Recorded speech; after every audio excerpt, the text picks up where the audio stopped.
Your job is to grow, to enjoy the growth, and live each day radiantly alive.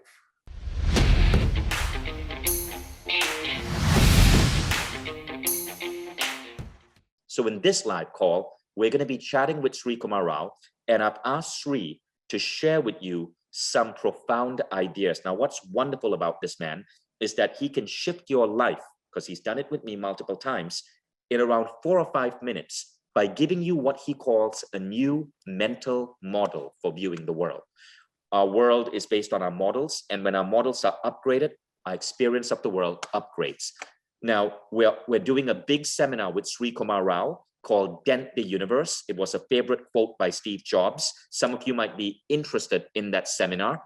You can learn more on mindvalley.com/seminars. Okay, mindvalley.com/seminars. And you can open up that page right now as we are talking. Okay, Rao, welcome.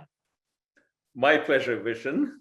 I must tell you, I always have a blast when I'm doing a call for the Mind Valley audience. Why is that? I don't know. There's something in the chemistry. I don't know what you put in the water or what you send as a gas through pipes. So they're very receptive, and the chemistry is excellent. And I thoroughly enjoy it. Well, I'd like to ask those of you who are here, who are Mind Valley members, what do you think Rao is talking about? What is it about you guys that makes these calls so much fun? Try to list it. Try to list it in that list. And by the way, these calls are also going to be interactive, so you'll get to ask questions to Srikumar Rao. Now, here's how the Q&A works. Open up the Q&A box, ask a question or vote up a question. Top questions, I'm going to bring you live to interface with Rao. So people are saying we are thirsty, we are switched on. It's the excitement. We are all good looking. We have common connections. It's the energetic vibe. It's the high frequency ground. It's great moderation. Why, thank you. It's invincible positivity. But yeah, there's definitely a really beautiful spark here among our members. We have 55,000 members, and they're like unicorns. They're like the most amazing people on the planet. And so they are so into every aspect of personal growth. They are so smart, they can connect the dots, and that's what I believe makes these calls fun. Now, Srikumar, let's get started with the first idea, because we have so many things to cover. You say we don't live in the real world. What do you mean? Okay. Let me illustrate with a story. Do you know what ragging is? In India, we call it ragging. Out here, we call it hazing. In fraternities, you call it pledging. But basically what happens is you have someone who wants to join a group, and the members of that group give him a really hard time before finally admitting him to the group. So ragging was big in India, and I got ragged as a fresher. And I figured it wasn't a bad deal. I get ragged 1 year, and then I get to rag 2 years when I become a senior. So it was all good fun and games. Now, when I became a senior, there was someone who joined the college, and he was a science honors student. And there was something a little bit off with him. I'm not a psychiatrist, so I'm not going to make a medical comment, but there was something a little bit off. He was very bright, but he was socially very inadroit, too eager to please, and just not there altogether. And one day I was coming back from my class, and I saw a group of seniors had grabbed him, and they were making fun of him, and they were making fun of his condition. And I got really angry, I mean furious. So I waded right in, grabbed the fresher, took him to my room. And as far as I was concerned, I saved him from this horrible thing, because here were these inconsiderate seniors who were making fun of his condition. And I remember that as one of the good deeds in my life. I die someday, and my parents would say, my children would say, oh, our old man, he was a good guy. But there was one time in his life where he really did something to help someone, and this came up. So fast forward 20 years, and I hadn't been back to my college in that time. And one day I did go there simply to see how things were. And by one of those freakish universal coincidences, this person happened to be there at the same time. We met completely by accident in the great lawn, and we say, oh, let's have lunch. And we had lunch, and there was all this, oh, do you remember, and all that kind of catching up. And then there was a pause. And then he said, Srikumar, do you remember? And he mentioned that incident. And I said, of course I remember. And I sat back waiting for him to thank me. And he said, Srikumar, I was having such a good time with the seniors. Why did you come and break it up so rudely? And that completely threw me for a loop. For 20 years, I'd been living in an area where this person was being unmercifully ragged about his condition by a group of, real sad seniors. And I did my good deed in rescuing him. And for the same amount of time, he was living in a reality where he was having a good time with the seniors, and I came and rudely broke it up. We each construct the world that we live in. We don't live in the real world, we live in a real world. And this is actually hugely liberating, because if you live in the real world and you don't like it, you're screwed. Grin and bear it.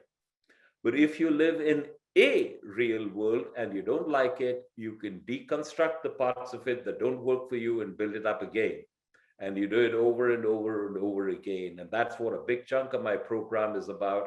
And in fact, that is one of the things that I will be discussing at great length, along with examples and exercises in the seminar that's coming up.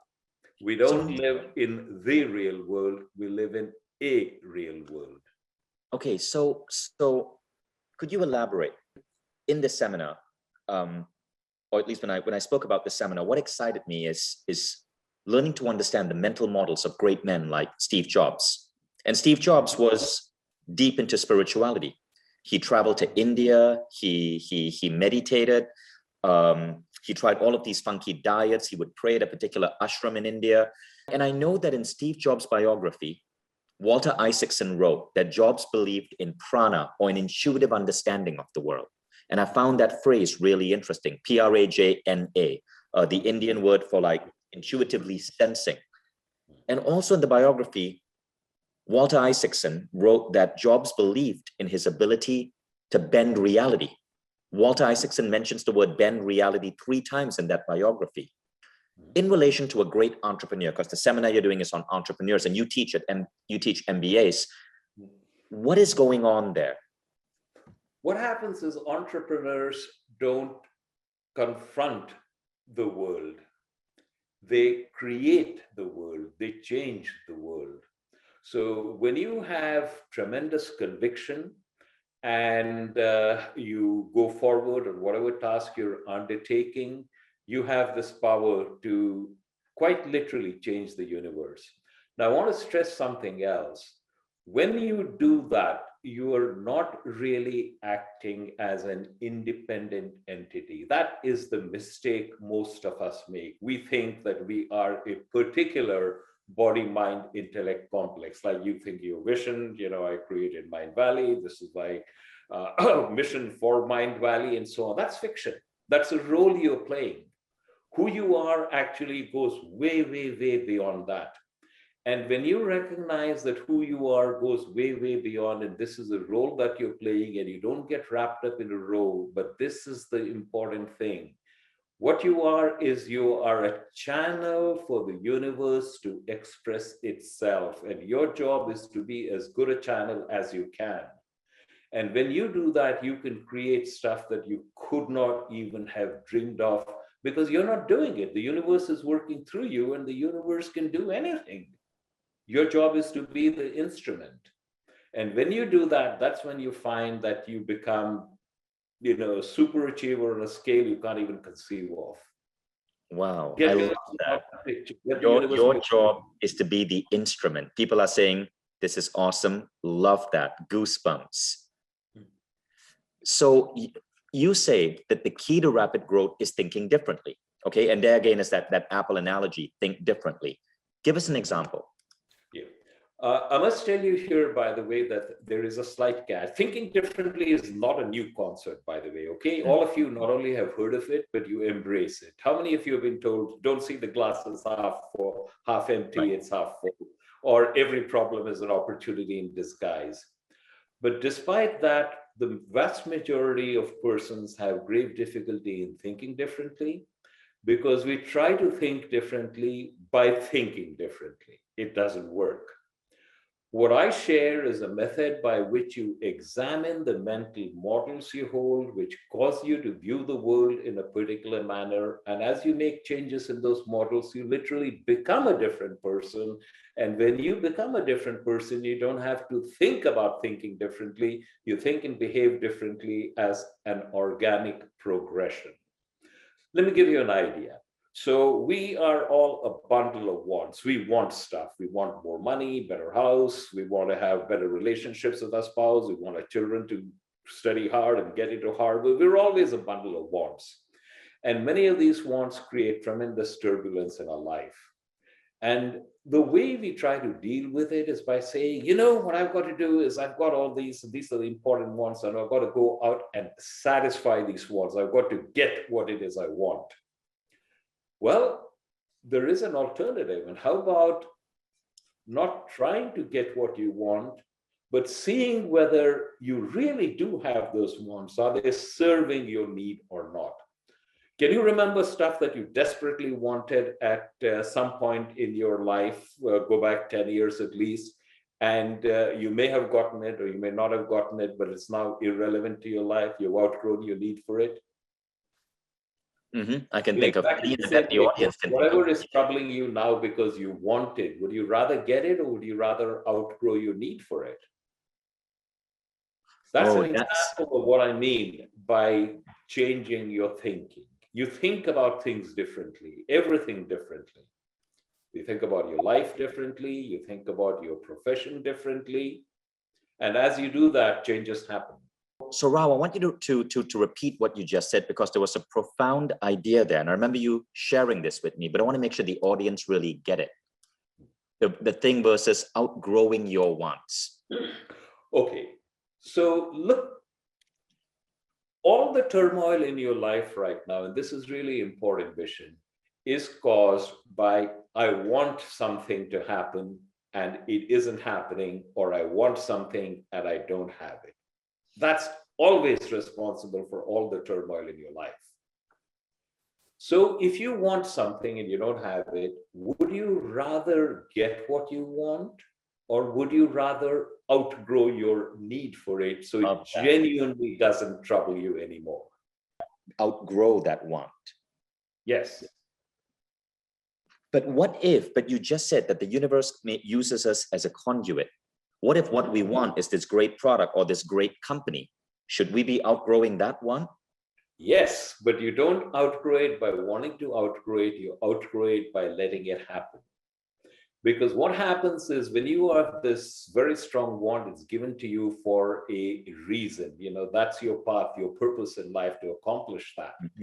So you, quote unquote, which is this body, mind, intellect complex, don't identify with that. That is an instrument. So feel yourself. What you really are is you're playing a role all the time. So play the role with as much gusto as you can, let it happen, and the universe will work through you to make it happen. It may or may not happen in the exact manner in which you want it to happen, but you will be there and you will be along for the ride, and your job is to enjoy the ride every minute of the ride. I love that. I love that. So what you're essentially talking about is the art of surrender.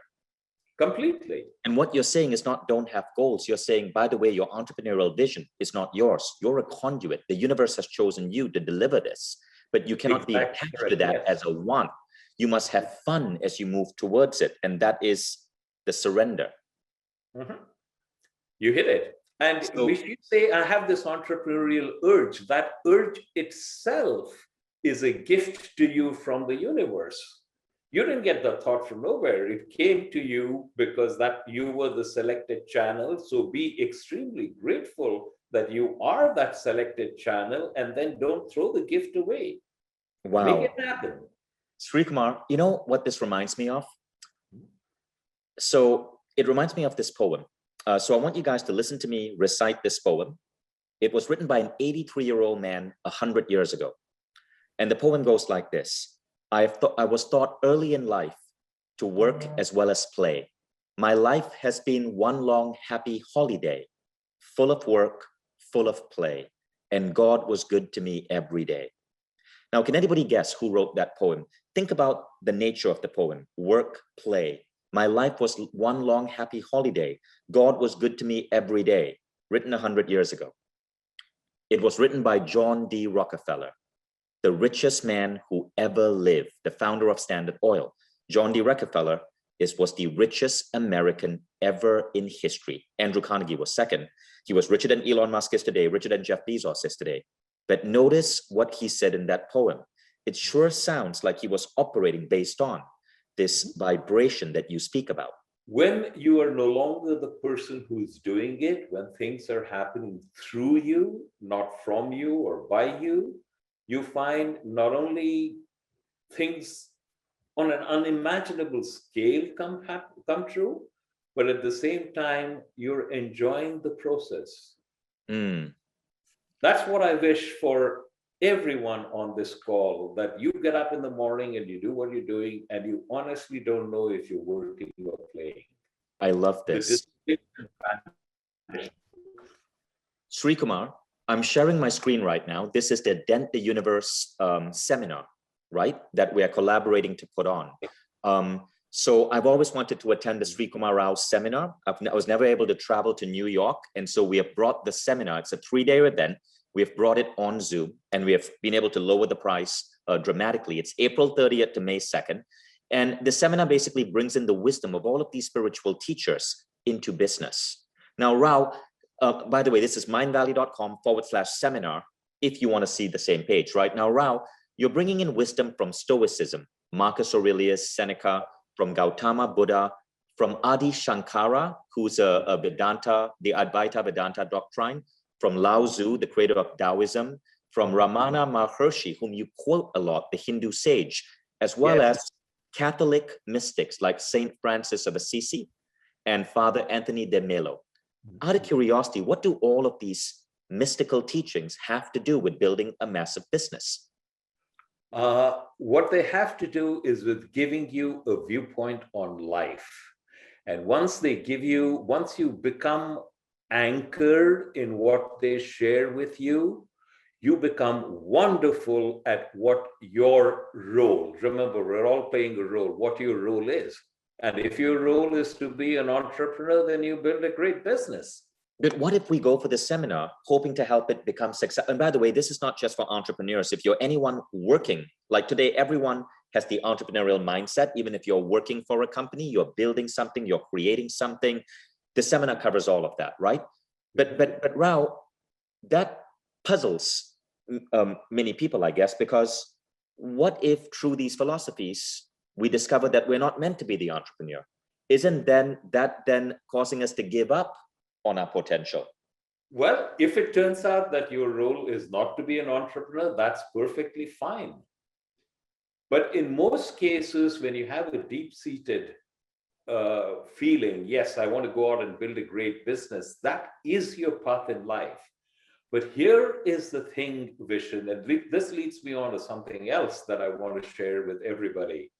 There is only one thing we ever do in life. And the only thing we ever do in life is we work on ourselves.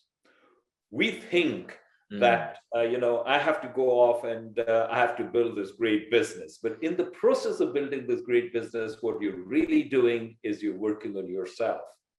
You're a husband, a wife, a father, a daughter. In each of these roles, what you're doing is you're using the tools given to you by the universe, and you're using those tools to work on yourself. And by working on yourself, what I mean is you realize that you're playing a role, and who you really are is not this particular body, mind, intellect complex that you say is you. That's a misidentification.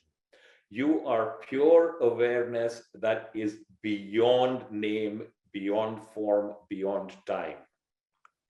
So you're playing this role, and the teachings of these great masters will get you closer to understanding your real nature And your entire life is nothing but a quest to recognize your real nature. And it so happens that this entrepreneurial urge you have is a tool that you use. And a business is like the Swiss Army knife of tools. It's so versatile. And you use that. And as you're doing it, you're working on yourself. But you find great things are happening because the universe is working through you. When you don't have the identification of, I am making my business grow, but my business is growing, it's growing through me. I'm very grateful to be the instrument through which my business is growing. And you know what I'm going to do? I'm going to have fun. And all kinds of crap are going to happen. You know, key employees are going to lose, customers are going to be dissatisfied. This is all fun and games. I have to solve the problems, but in the business of solving the problems, I'm really working on myself. And that's the only thing I ever do. This reminds me of a very common story I tell about you. One of those like Srikumar Rao wisdom bombs. We were doing a big seminar in San Diego, and you got off stage, and I was at the back, kind of like making sure that the things were going okay. And you came up to me and you said, you know, Vishen, we got to talk. We have to collaborate. We got to change business school education. And I said, what's the problem with business schools? And you said, they don't teach consciousness. And I said, well, they do. They teach consciousness. And you go, no, you're confusing consciousness and ethics. Ethics is like, don't be like Enron. Consciousness is different. So I asked you, well, how would you teach consciousness? And you said, well, the most important thing business schools have to teach us is that your business is not about what you think it is. If your business fails, it doesn't matter. The real question is, did you grow? If your business hits $1 billion, it doesn't matter. The real question is, did you grow? Your business, you see, is nothing more than the ultimate vehicle for your personal growth. And if you make your growth number one, you will never feel overwhelmed or stressed again. And that simple conversation with you shifted the way I ran my business. I stopped getting attached to the outcome, and it helped me move towards a phase of surrender. If that resonated with you guys, type in yes. So this is where Rao's wisdom bombs can so all of a sudden shift your mind and get you to view things in a new way. Rao, I'd love to ask the next question. So this question is actually from Kristen Von Tilburg. Kristen is here in the audience. Kristen, thank you for your wonderful question. And Kristen asks, what tool do you think is the most useful to build an unstoppable entrepreneurial mindset? The tool that whatever I am doing is in some way going to bring a greater good to a greater community. You have tremendous flexibility in defining both the greater good and the greater community, but have your vision on this venture that I'm on. How is it going to make life better for a vast number of people? And it helps when you're thinking along those lines. Not only will it make life physically better in terms of convenience and so on, but it will also contribute to the growth of the persons whom I am serving. And the more embedded you are in that, the more it will reflect itself in what you're doing. Beautiful. By the way, Srikumar, do you know, and guys, if you agree with that or if that resonated with you, go ahead and share it in the chat. Srikumar, I just want to point out, we just hit a new record. 2,700 people are live with us. Oh, wow. When I had Priyanka Chopra, who's probably one of the most famous Indian women in the world, I think we were at 2,500. So you just beat frickin' Priyanka Chopra. As you were a young boy growing up, did you say someday, I will have more people viewing me speak to Vishen than Priyanka Chopra? And then I bet you just surrendered into that. That is surprising. I'm very glad right now. Congratulations. You just beat the world's biggest Bollywood star. At least this conversation is getting bizarre. Never mind. Forget everything I just said. So the next question, let's quickly change the topic. The next question is by Alice Larrabee. So Alice, I'm going to bring you up to ask a question. Alice, your question is number 1 right now on the list. Alice, you're now a panelist. Hi, nice to meet you. Alice, go ahead and ask us your question exactly as you wrote it. because it got the most votes of any other question out there. How to actually stop fearing the judgment of others and living for others. Okay, this is something that gets into us all the time, and I want to turn your question around. When you say stop fearing the judgment of others, what you're really doing is you're being very me-centered. I'm the center of the universe, and what do they think about me? And they're going to pass judgment, and they're going to think badly about me, and it matters. Being me-centered. So the only way out of that is stop being me-centered and think about, what do I have to say? What do I have to do that will be a benefit for others? And you put your emotional energy there. And when you put your emotional energy there, then you stop being self-conscious. I'll give you an example. So I'm a public speaker, and sometimes I have very large audiences. Sometimes I've had live audiences in the thousands. And I'm Indian, and I grew up learning English by reading rather than by speaking. So, English is a peculiar language, and words are not always pronounced the way they're spelled. So I mispronounce words, and I put the accent on the wrong turn, people start laughing. And I used to be very self-conscious about that. What will they think about it? Until I realized that people come to my talks because they think I have something of value to contribute to them. And if I focus on what am I saying and will this be of use to them, will it help them? And that's what I focus on. Then my fear of what they think of me goes away. And if I mispronounce a word so egregiously that everybody bursts out laughing, then I brought some laughter into their life, and that's fantastic. And the moment I started thinking of that, all fear left me. So whenever you're fearing the judgment of others, you're being me-centered. Don't think about what will they think of me. Think about, do I have something to do which will make their lives better in some small fashion, and pour your emotional energy into that. And then you'll stop thinking about, what do they think of you? And I want to share something else with you. We spend way too much time worrying about what others will think of us. And I can tell you what they will think of you. They won't think of you. We go through life watching the movie of our life, and we think everybody is watching the movie of our life. They're not. They're watching the movie of their life. And in the movie of their life, you're a bit player if you figure at all. So don't worry about what are they thinking of me, or what will they think of me. They are not thinking of you, and they won't think of you. So relax into that. Okay, thank you. You're very welcome. And thank you for asking a great question. Yeah. Thank you so much, Alice. Thank you. So I'm going to make Alice back an attendee, and we're going to go on to the next question. So the next question is from Cassidy. Cassidy, I'd like to bring you up. Okay, so I'm going to make you a panelist, and you can go ahead and ask your question with, again, tons of votes to Srikumar Rao. Hello. Hi, Cassidy. Where are you? I am in a rocking chair in my sister's bed. Okay. So I just wanted to ask, what are ways to immerse yourself in the journey instead of the destination when you have big goals? When you have big goals, don't think about the goals, because one of the things that we have a predicament is we always want to know, how is it going to happen? I've got this big business idea, and I'm going to need financing, and I'm going to need all of these people, and they have to come together. How is it all going to happen?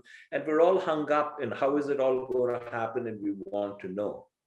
The reality is you never really know. When Jeff Bezos started Amazon, he had no idea where it would grow and how it would grow and what it would mean to that. At that time, he was just selling books. So your job is to take the first step. The journey of 1,000 miles always begins with a single step. Mm-hmm. You have to take the single step from where you are. You can't say the journey of a mile begins with a single step, and I'm going to take that step from over there. You always take the step from where you are. So recognize and make peace with the fact that all you need to know is, what the next step is going to be. You do not necessarily need to know, nor will you know, all of the things that have to happen or will happen as you grow. So take that first step with confidence. And as we talked about earlier with Vishen, the real objective here, the real thing that's happening is your personal growth. And maybe your personal growth will come about by starting a venture which never gets anywhere and fails disastrously. That's fine. Or maybe you'll build another Amazon or equivalent. That's fine too. More likely it'll be somewhere in between, and that's okay. Your job is to grow, to enjoy the growth, and live each day radiantly alive. Wow, that's beautiful. Thank you so much. You're very welcome. Thank you so much for your question, Cassidy. That was a beautiful question. Srikumar, that reminded me of a really powerful line I read in the book, Think and Grow Rich by Napoleon Hill, right? He talks about baby steps. He says you don't have to know the entire path forward. Just take a baby step. The baby step shows the universe intent, and the universe rewards intent. So I have another way of putting it. You take one step in the direction of your dream, and the universe will take 10. I love that. So I get questions from the audience, but you also gave me a list of. This is across the board, because it says in Matthew someplace, to him that hath shall more be given. For a long time that bothered me, to him that hath will more be given. Why does the Bible say that? Isn't it unfair? Shouldn't you give to the people who don't have as opposed to the people who have? But what it really was referring to is their grounding in a spiritual principle. When you're grounded in it, you have everything that you really need. And when you have everything you really need, more will be given, because you are now a vehicle for the distribution of that more. I love that. That is something that you have to be anchored in. Mm-hmm. Rao, when I asked you for interesting topics to discuss today, one of the topics you gave me was this, and I bet this is going to resonate with a lot of people because I'm seeing questions like this. So Sneha asks, how do I create a successful business? Say, teaching meditation without having a large network of contacts, friends, and acquaintances. And one of the questions you said you'd love to answer today, so I'd like you to answer this so that people like Sneha or anyone else can relate, is how can entrepreneurs increase revenue by not selling? This is one of the things that I really want to get across. Most of us think building a business is, I've got to go out and I have this product and I have to sell this product. It's a transaction. I give you this product, you give me money. Of course, many successful businesses have been built that way, and I'm not knocking it, but I'm saying that there is a better way. And the better way is you do not try to sell anything to anyone, you educate them. Ideally, you should be in a process where you're serving someone, and the idea is not to make a sale, but the idea is to educate someone in a process by which he or she recognizes, what I really need in my life is to acquire this product. So I'll give you an example. Take a mundane example, take a car dealership. So somebody comes into your car dealership and you're looking around, and the person typically says, can I help you? And what's your instinctive reaction? Oh, I'm just looking around. You put your hands up. You don't want to be bothered by pesky salespeople. So recognize that this is going on. You have a customer who's coming in. He may or may not have needs. He certainly doesn't want to be sold a car. So what if you make it open? May I help you with something, sir? Or would you rather just look around? By explicitly giving him the offer of would you rather just look around, you're making it easier for him. He doesn't have to get defensive and say, I'm just looking around. You're giving that as an explicit offer. And then you ask him, are you ready to buy a car today? Or are you just, looking for information? And if he engages with you, say, okay, if you're looking for a car, here are the 3 models that you should consider. And be sure that at least a couple of those models are not models that you sell. The idea is what you're doing is here is a human being who has a problem, and I have a great deal of knowledge about his problem, and I'm going to help him. And it's possible that what I have to offer is what he needs. And it's also possible that he'll really be better served by some other product that I do not offer. And you let him have that. And when you convey that, it's amazing the success you have. Now, you have a perfect example of this. And did you ever meet Tony Hsieh, Vishen? I did. Yeah, the Zappos, the founder of Yes, Zappos. the Zappos guy. Yeah, Tony was a frequent guest lecturer in my course. And one time I did a huge workshop for a client this is a Hong Kong client who brought 60 of his key executives over to America. And the only business thing they did was a workshop with me. And I had Tony Hsieh, it was in Las Vegas, so it was easy for me to have Tony Hsieh speak. But the important thing is the following. Tony encouraged all Zappos employees to say, if a customer calls and he needs something that you don't have, make a quick call to a competitor who has it and make sure that your customer gets it. And the idea is very simple. You're helping the customer. You're creating a wow experience for him. You're not trying to sell him something.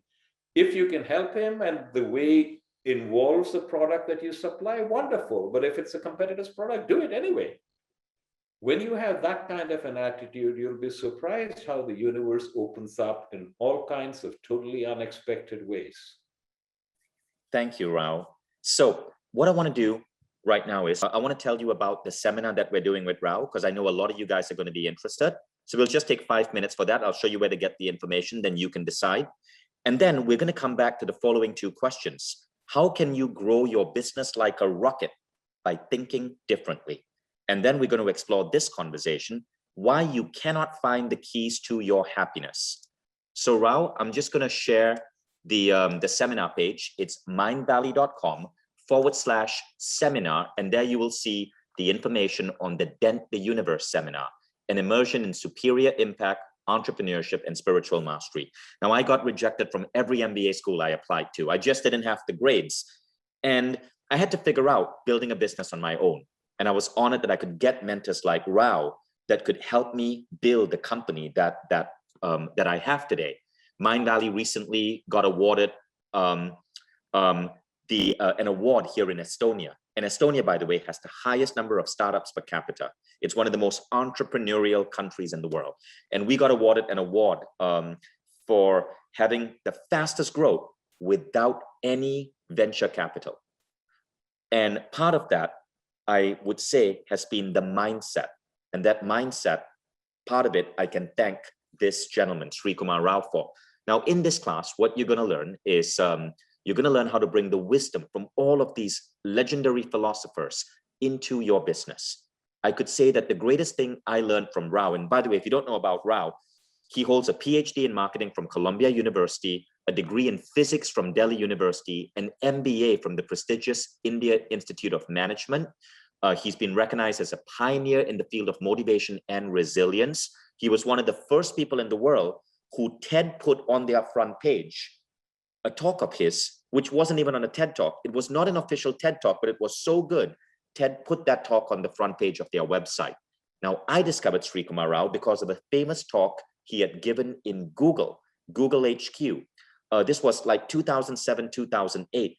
And that talk was what captivated me to this man's work. Now, when you go to this seminar, again, the seminar is Friday, Saturday, Sunday, April 30th to May 2nd.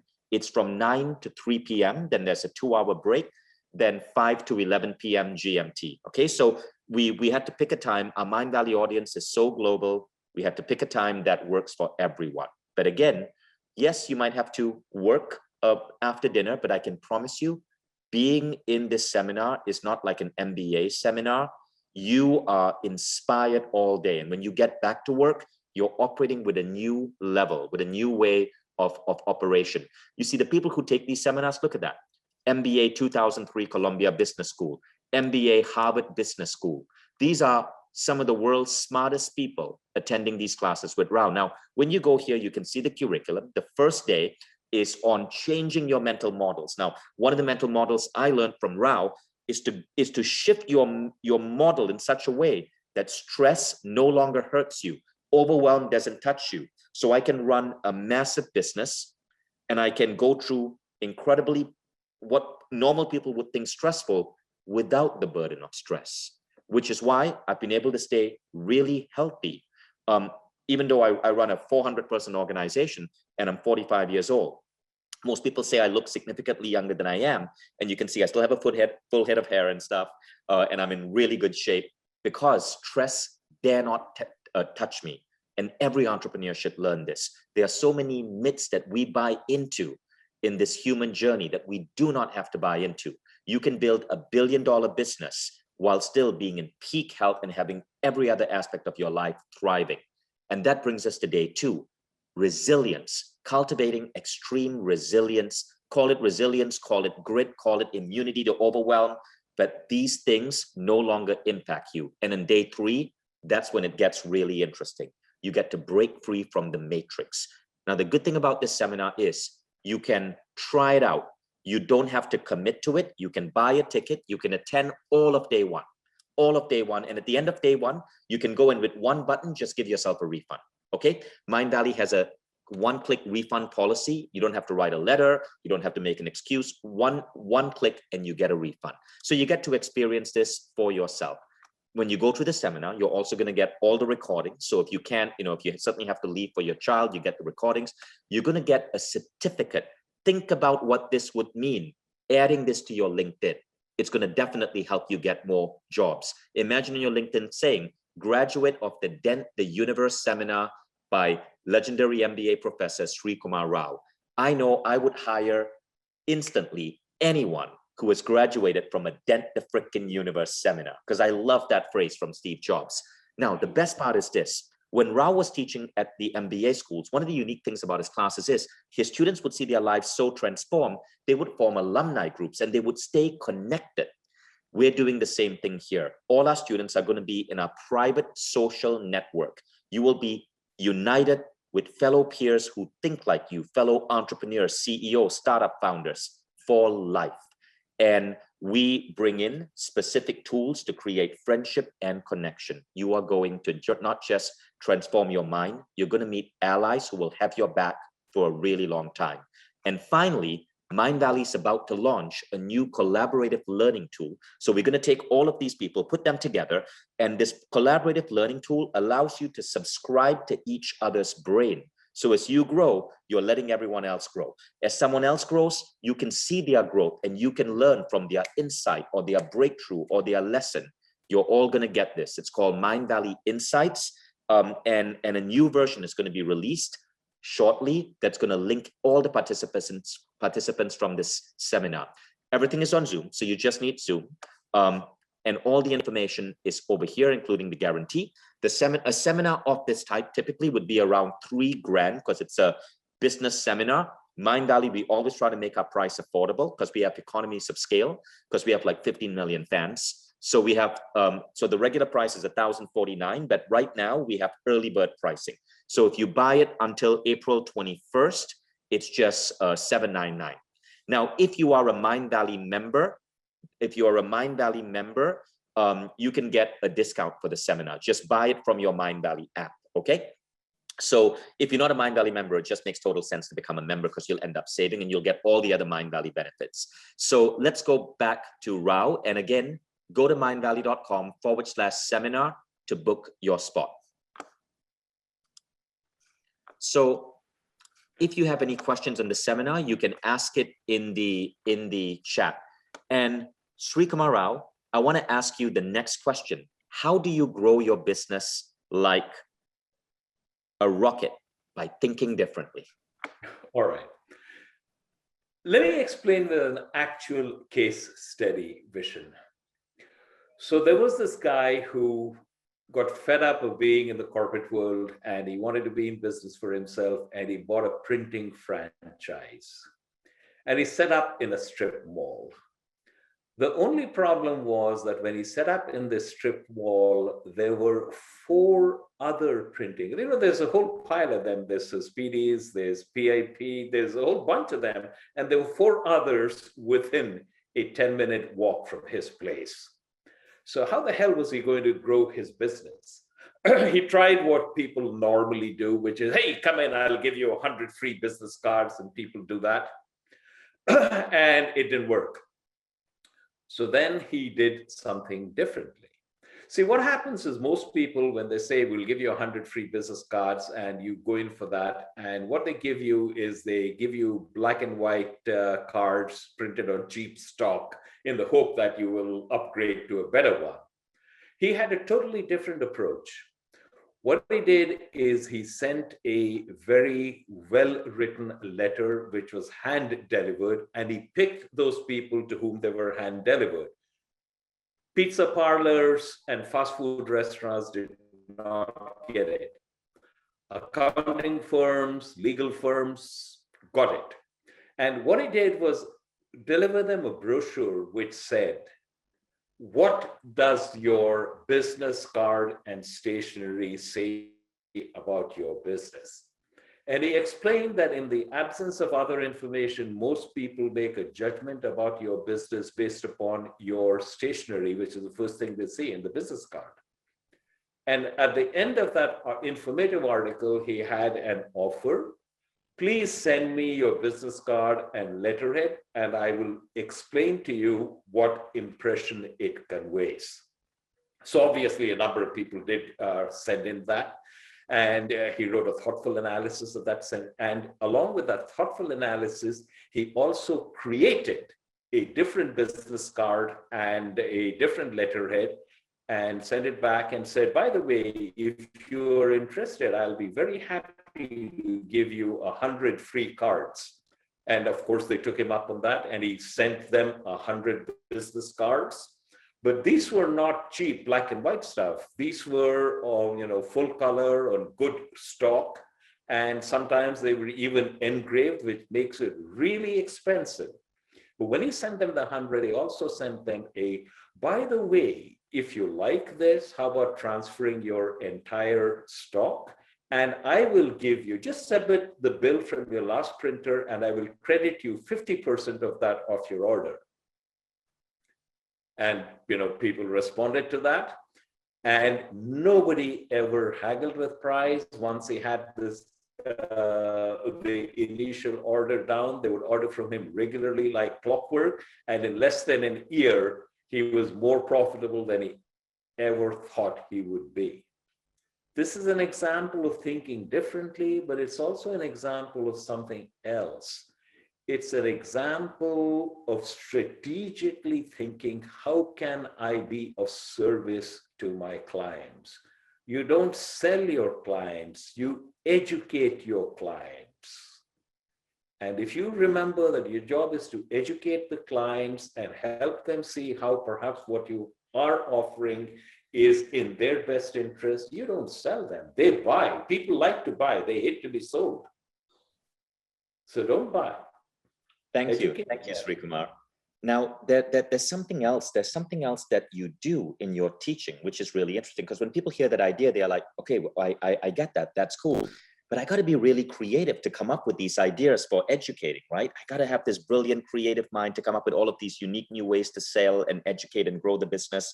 But what people don't realize is that there is a secret in the state of surrender that you put entrepreneurs in. When you get into that state where you're at peace with everything and life, where stress and overwhelm are not touching you, your brain automatically becomes more intuitive and the right ideas flow to you. I believe John D. Rockefeller became the richest man who ever lived because, as he said in his poem, his life was one long happy holiday. He knew to walk that line between intensity and peace. And when and he was a man who moved into that state of surrender. You can tell it from his writings, from his poems, and so on. And I think you teach us how to get there. And that's when the ideas flow. I bet all of you in the comments can relate. You've been in those peaceful states and the ideas flow to you. It may be meditation. It may be when you're taking a shower and you have a eureka moment. But the mistake I know I made as an entrepreneur is that I would get stuck when I was working hard because I didn't know what the right action was. But when I was able to move into surrender, the right person, the right synchronicity, the right idea would come into my life. And very often it would seem almost magical, like literally magical. I need to solve a problem, and I go out to a party, and there is the guy who has the knowledge, and we click, and he mentors me. That's the way life works, Vishen. And you can make it happen that way consciously. So this brings us to the final question today. Why we cannot find the keys to our happiness? Because we're looking in all the wrong places, Vishen. It's like this. Let me tell you a story. There was this man in faultless evening clothes, and he was standing under a street light searching. And a jogger ran past, and then he circled back and said, "Hey, you seem troubled. There's something wrong." And the man says, "I lost my car keys." And the jogger says, "No problem. I'll help you find them." And he bends down and kneels and looks around. And after a few minutes, he says, "Look, I searched pretty hard, but I couldn't find the car keys. Where did you drop them?" And the man in evening clothes says, "I dropped them over there." And the jogger's upset. He says, "Why are you searching for your keys here if you dropped them there?" And the man says, "Well, it's dark there and it's light here, so I thought I'd search here." Now, everybody recognizes that this is kind of a semi-funny joke told in a semi-good manner, but it's supposed to be a joke. But actually, that's what we do in all our lives. Because what happens is we have this need, we feel unfulfilled, we feel, wanted ourselves, and we go out and do desperate things outside. I got to build a better business, I got to have a better partner, I got to buy a bigger house. And we're always looking for that fulfillment.